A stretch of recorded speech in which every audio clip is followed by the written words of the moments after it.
Assalamualaikum warahmatullahi wabarakatuh. Hai teman-teman, kembali lagi bersama saya Astri Amelita Syarahma dengan NIM 2416040107 dari kelas 3 Aksya'a. Jadi teman-teman, pada kesempatan kali ini saya akan menjelaskan secara singkat tentang hilah. Yang pertama itu ada pengertian hilah. Hilah secara etimologi berarti segala cara yang digunakan untuk mencapai tujuan. Dalam konteks hukum Islam, hilah adalah strategi atau upaya teknis yang digunakan untuk menghindari ketentuan syariat, hukum Islam, atau untuk mencapai tujuan yang dibenarkan syariat. Hilah dapat diartikan sebagai suatu rekayasa atau siasat hukum untuk mengendalikan akibat hukum suatu perbuatan. Yang kedua ada pembagian hilah. Secara umum, misalnya menurut Wahbah al-Zuhaili, hilah dibagi menjadi dua, tujuannya baik dan sejalan dengan syariat, yaitu untuk menegakkan perintah Allah, menghindari kesulitan, masyakoh, atau mendapatkan maslahah, kebaikan.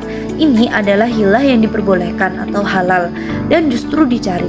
Contohnya, menggunakan ganda akad dalam transaksi syariah untuk menghindari bunga konvensional. Yang kedua ada hilah ghairu syariah yang dilarang. Tujuannya buruk atau bertentangan dengan syariat, yaitu untuk menggugurkan kewajiban, menghalalkan yang haram, atau membatalkan ketentuan syariat.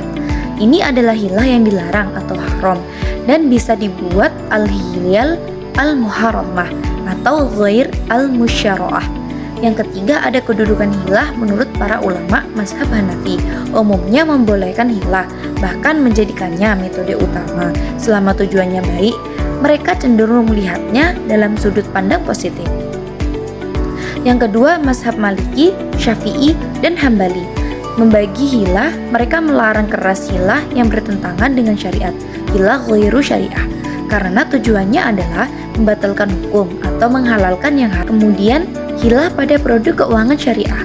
Dalam praktik perbankan syariah, hilah sering digunakan untuk menyelesaikan masalah-masalah teknis yang muncul akibat aplikasi akad perjanjian syariah, terutama pada produk yang memiliki kemiringan dengan konvensional. Contoh kasus paling sering itu ada di produk KPR murabahah, jual beli. Dalam skema syariah, bank harus memiliki barang sebelum menjualnya ke nasabah. Masalahnya, kadang ada kerumitan teknis di lapangan.